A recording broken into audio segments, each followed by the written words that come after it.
Welcome to Dialogue. Today's topic is part of an extensive series on the modern dating crisis. We are diving into one of the most, I think, frustrating and persistent questions that's really dominating the single landscape right now. And that's the question, where are all the good men? Right. It's such a powerful query because it comes from a place of, well, genuine and often painful experience for so many people who are actively looking for a partner.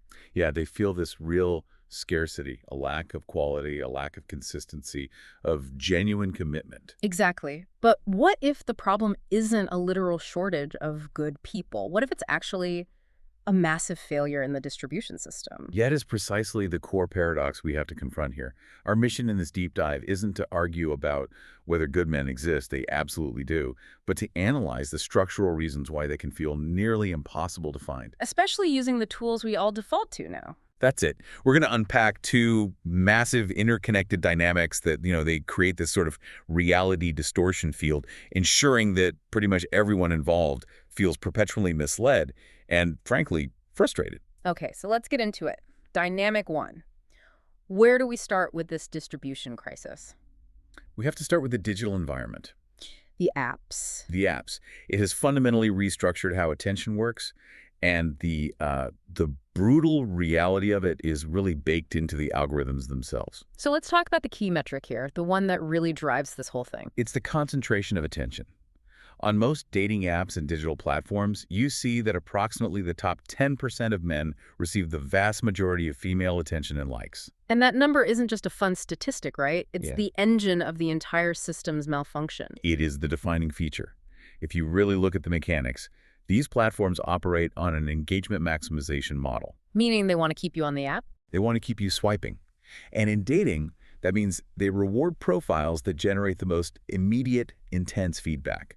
They're basically digital beauty contests mixed with, status signaling platforms. And this filtering process, it naturally selects for certain traits, I'd imagine. Of course, high physical attractiveness, visible high status, the guy on the yacht, the guy traveling, and often a real talent for self-promotion.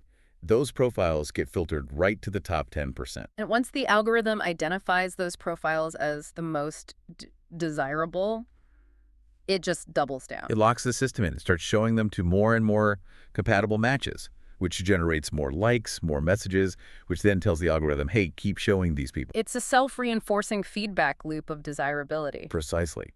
And the immediate, just devastating consequence of this attention concentration Is what? is that the average man becomes effectively invisible. The guy who's reliable, kind, maybe he's successful in a quiet, stable way. Yeah, but he doesn't photograph like a model on a jet ski. He's just gone. And what does that structural invisibility actually feel like for him in practice? For that 90%, it feels like they are swiping and sending messages into a black hole. Right. I mean, a guy might spend 6 months on a platform and get maybe a handful of matches. And maybe none of them even lead to a real conversation, or it's just constant, low-effort ghosting. And that's not a reflection of his actual qualities as a person. Not at all. It is a structural feature of a system that only rewards the absolute peak of the attention curve. He's being overlooked by the very design of the platform. The algorithm filters them out because his signal, which might be very strong in real life, is just too quiet to compete with the loud, immediate status signals of that top 10%. And this is where the paradox really hits home for the seekers. The women who are looking for partners are often completely unknowingly competing for the exact same tiny handful of these high-attention men. If the platform is mathematically funneling 90% of the attention to 10% of the men, Then 90% of the women's effort is focused on that tiny, oversaturated bracket. yes, it sets them up for inevitable disappointment before they've even started.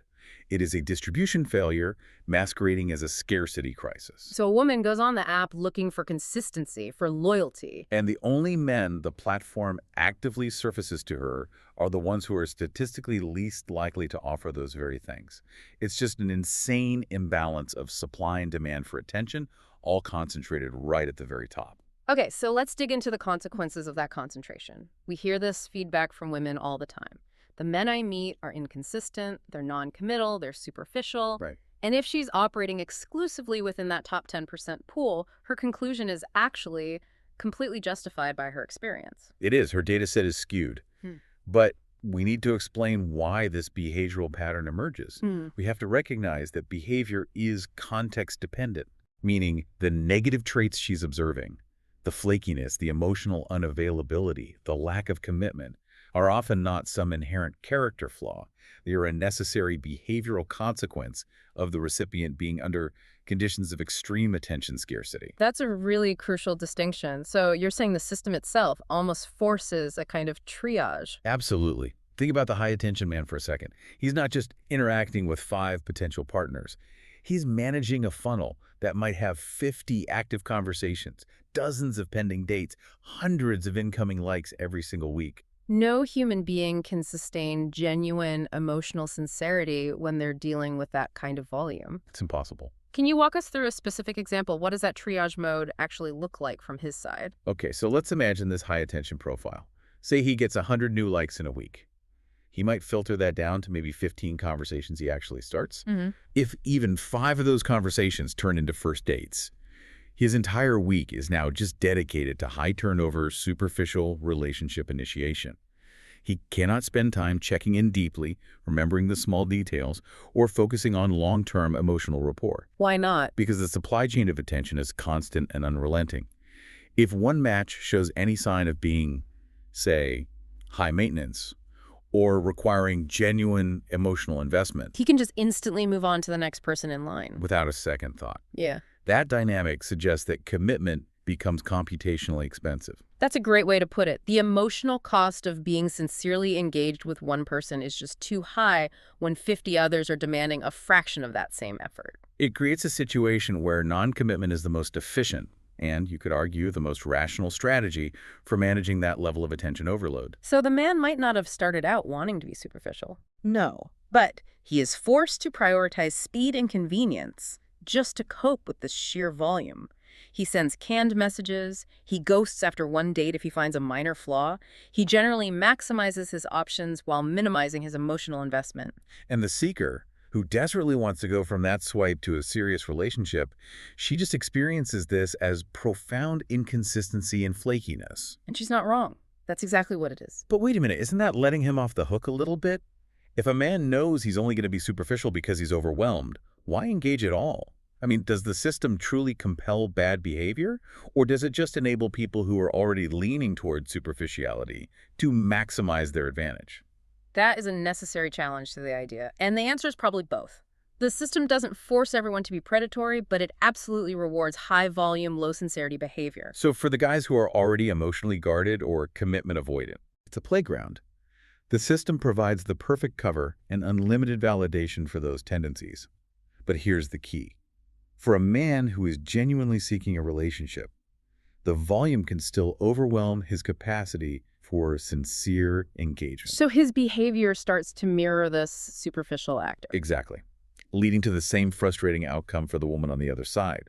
The outcome is identical whether he's a fundamentally good man who's overwhelmed by supply or a fundamentally non-committal man who is enabled by it. So from the woman's perspective, the baiting pool just looks like a sea of flaky, inconsistent men, even though she's only swimming in the 10% of the pool that is structurally designed to reward that exact behavior. And that brings us to the other side of this structural failure, the 90% who are rendered invisible. Right. Their experience leads to an entirely different but equally damaging perception. They perceive women as unattainably selective or having impossibly high standards. And this perception is just incredibly destructive to male motivation. Because if you're getting zero engagement, your subjective reality validates the idea that no amount of effort will ever be enough. Precisely. Just imagine spending 3 hours carefully crafting a detailed profile. You invest energy in taking good photos, Mhm. and then you get 0 responses, or maybe 1 bot-like interaction over 3 months. What does that do to you? The man in that 90% is left feeling either that there's something fundamentally wrong with him, or he's convinced that the women he desires only want some kind of high-status celebrity equivalent. He concludes that women must be holding out for the 6'4" CEO on a private jet, because that is the only rational explanation for his own invisibility. And here's the really insidious structural deceit. The women that the average man is trying to reach are often not holding out for impossibly perfect partners. They're just interacting with the only men the algorithm consistently shows them. The already saturated top 10%. So the average man who might be a genuinely wonderful, stable partner, is stopped not by the woman's true selectivity, but by the structural barrier of digital invisibility. He literally doesn't even make it onto her screen often enough to be seen, let alone considered. So the woman who appears unattainable to the 90% is often just completely burned out from the inconsistency of the 10%. Yes. She's frustrated by the exact same men the average man thinks she's constantly chasing. Wow. So we've created a system where the vast majority of men feel rejected and useless, and the vast majority of women feel perpetually frustrated and disappointed. And the result is this tragic synthesis. Two opposing, yet subjectively real distortions. All men are noncommittal, and all women are too selective. Both are validated by a marketplace structure that fails everyone, except perhaps the algorithms themselves. So we've really exhausted the limits of the app here. This digital sphere has created a hyper-concentrated attention bubble, and it's causing immense frustration. But, where are these men physically? Do they even exist outside the phone screen? And if they do, why aren't they showing up in the non-digital world either? And that brings us perfectly to our second dynamic. The silent struggle.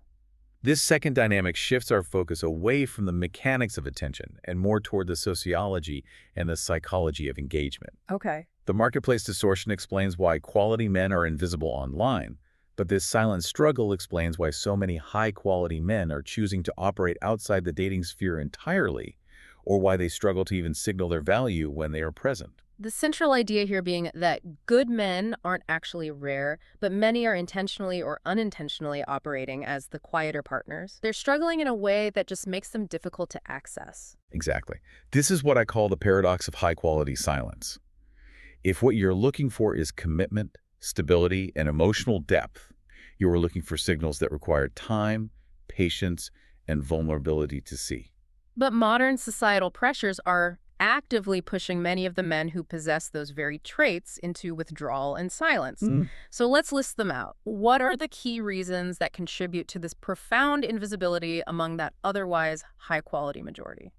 Well, we've identified several interlocking factors. Many are simply silent because traditional social expectations still punish male vulnerability, which makes it very difficult to signal sincerity. Right. They're unnoticed because their best qualities, things like humility and work ethic, they just don't translate into the loud status signaling that's required for that first contact. They're often intimidated by the competitive, skewed digital environment we just analyzed. They see it as a rigged game they don't want to play. And they're right. They are overlooked because seekers are still, often subconsciously, scanning for those amplified signals of the top 10%. And maybe most importantly, they are discouraged. Discouraged by prior perceived failures, leading them to withdraw socially. So the very attributes that make them great long-term relationship material things like an internal focus, humility, consistency, those are the exact attributes that make them fail the modern dating market's initial screening process. Yes. And that failure often reinforces their decision to retreat further. And that retreat is fueled by these powerful societal stressors. Stressors that have made the task of defining and achieving a healthy modern masculinity incredibly confusing and isolating for a lot of men.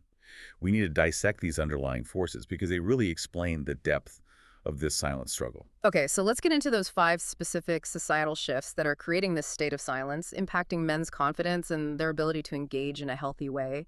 I mean, we really can't overstate how influential these broad structural forces are. Let's start with the first major force, economic changes. For generations, the male identity was deeply, deeply intertwined with the traditional role of provider and economic stability. The partnership market implicitly valued a man based on his ability to secure a financially stable future. And what has the modern economy done to that foundation? It was just eroded it dramatically. We have seen a rapid decline in stable, high-wage jobs that previously required only a high school education. You think about manufacturing, unions, industrial labor. And at the same time, we've seen the rise of the gig economy. Massive student debt, astronomical costs for housing, and just entry into the middle class. This transition has disproportionately affected men who haven't pursued or maybe couldn't afford higher education. So economic uncertainty is now the default for many younger men, which makes that traditional provider role feel like a completely impossible expectation. Exactly. So when a man feels economically precarious, his sense of personal worth and his confidence in pursuing a serious relationship it erodes. If he feels he can't meet even the subconscious expectations of stability, like buying a home or securing a stable retirement, he is far less likely to present himself confidently. Instead of engaging, he withdraws. He withdraws. This insecurity doesn't just make him feel like a less desirable partner. It actively prevents him from seeking one out of a fear of exposing his financial vulnerability. Okay, so next up is the decline of traditional roles. The old blueprint is gone, but the new instructions are confusing at best. This shift represents a genuine relational vacuum. Society has, and rightly so, moved past rigid patriarchal definitions of masculinity. Women rightly expect partners to be emotionally available, collaborative, sensitive. What? But young men are receiving wildly mixed signals on how to achieve this new modern balance. What do those mixed signals look like in practice? Well, he's told to be sensitive, to be empathetic, to be communicative, to be vulnerable. But he is also, simultaneously, expected to be strong, assertive, financially driven, and to project competence. A walking contradiction. It feels like navigating a cultural minefield. If he's too assertive, he risks being labeled as aggressive or dominant. If he's too emotionally open, he fears being perceived as weak or directionless, which violates all those residual traditional expectations he may have internalized from his own upbringing. So because the script for a modern partnership is so unclear, the safest option to avoid being misinterpreted or rejected is just withdrawal. It is safer to be quiet than to risk judgment against an evolving and often contradictory standard.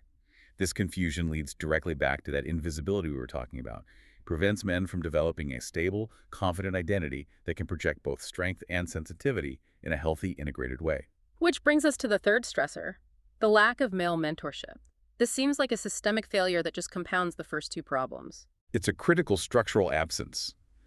The traditional mechanisms where older, trusted male figures used to guide younger men through emotional and relational complexities, community organizations, close-knit family structures, civic engagement, shared trades, they've all diminished significantly. Social mobility and fragmentation? Exactly.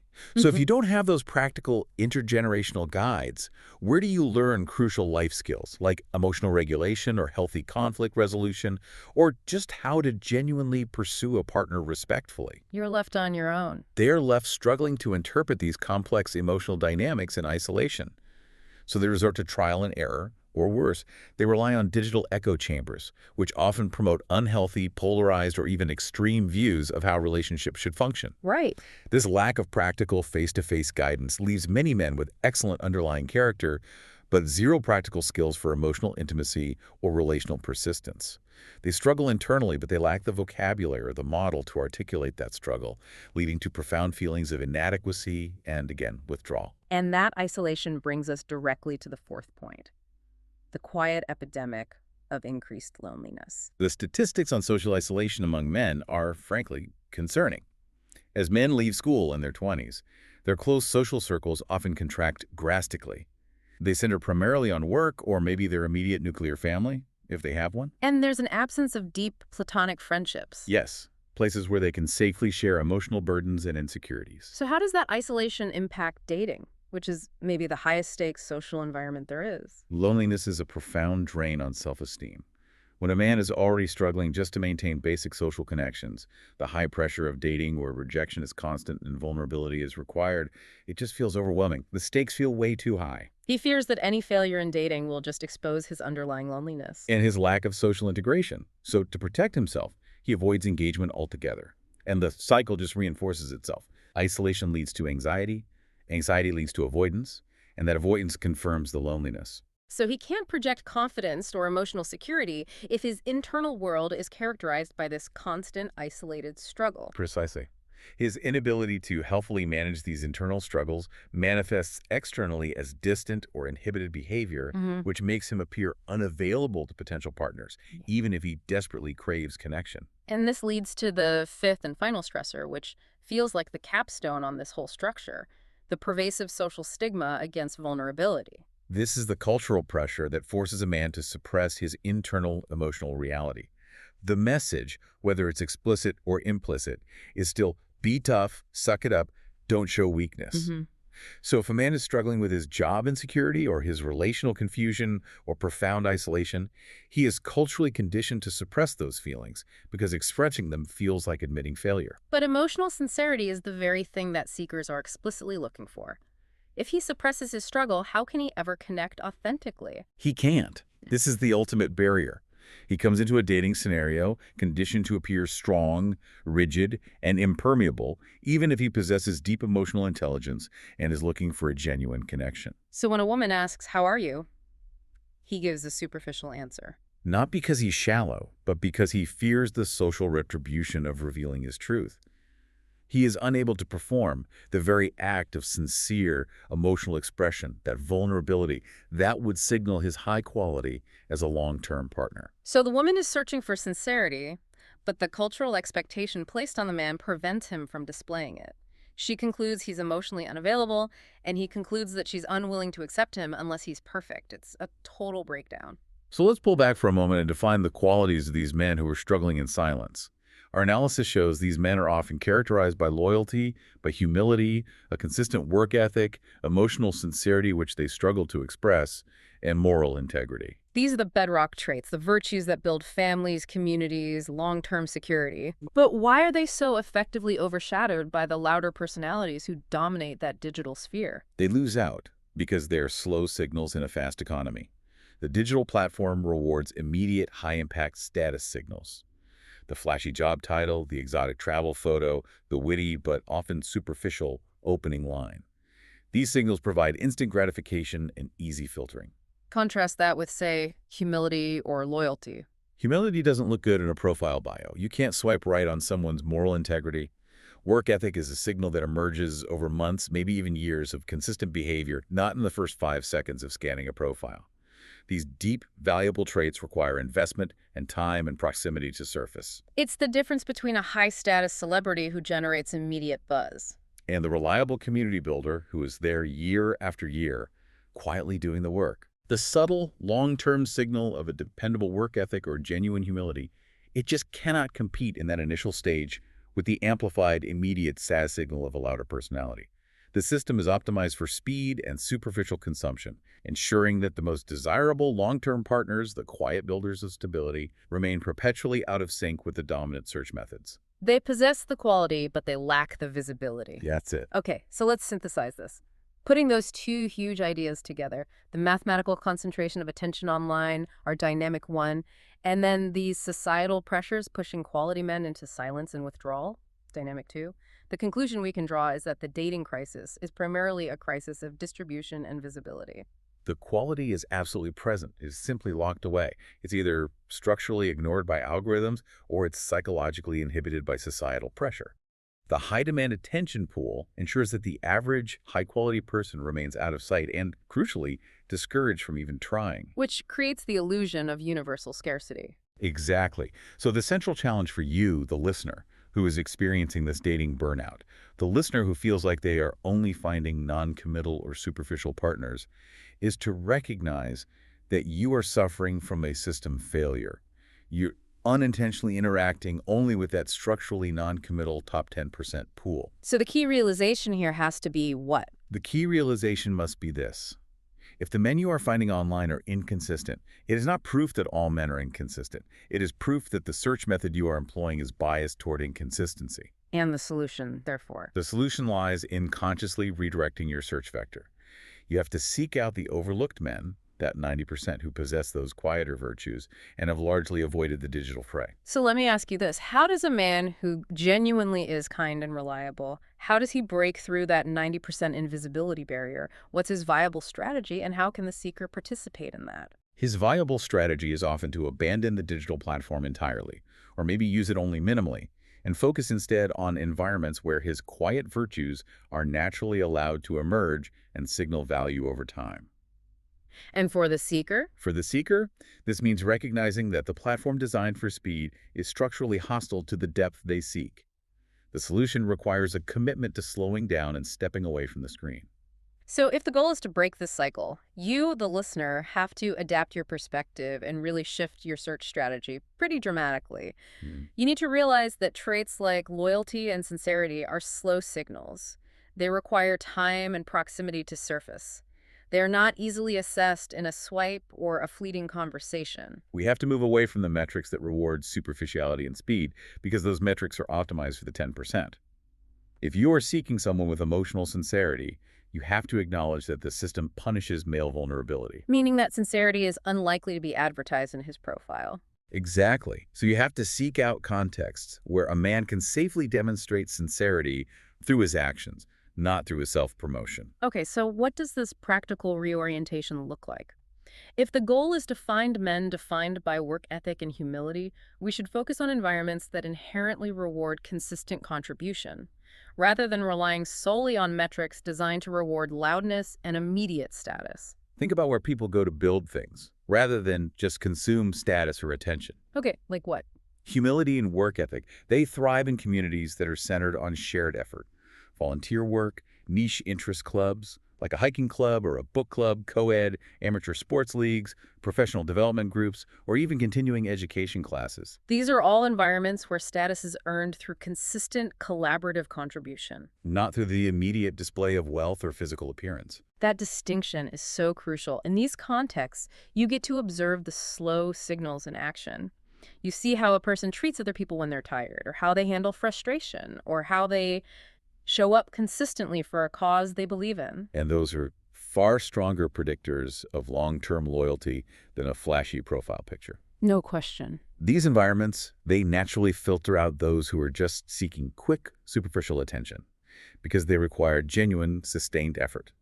They attract the quieter, consistent builders, that 90%, who are looking for a connection based on shared values and depth, not just fleeting physical attraction. So by consciously shifting your search away from the platform built for the 10% and towards the spaces where the 90% naturally congregate for meaningful community? You drastically increase your chances of connecting with those overshadowed virtues. You are changing the very terrain where you are digging for quality. It reframes the entire effort. It moves it from a competitive consumption model where you feel like you're fighting over scarce resources to a collaborative community model where you're connecting over a shared purpose. The problem isn't a lack of quality. It's a lack of connection opportunities that actually reward that quality. And this leaves us with one final thought to contemplate. If digital concentration skews reality and pushes high-quality individuals into silence, recognize that the solution to the dating crisis lies not in finding a better person online, but in making yourself available in the spaces where quality individuals who seek genuine community over high volume naturally congregate. The search for a good man might not be about finding the diamond in the rough. It might be about recognizing that the environment you are searching in right now has been rigged to bury the very qualities you seek. If you enjoyed this conversation, please like, subscribe, and share this video. Also, let us know in the comments what really stood out to you in this conversation and if there's any related topic or new topic that you would like covered in a future video.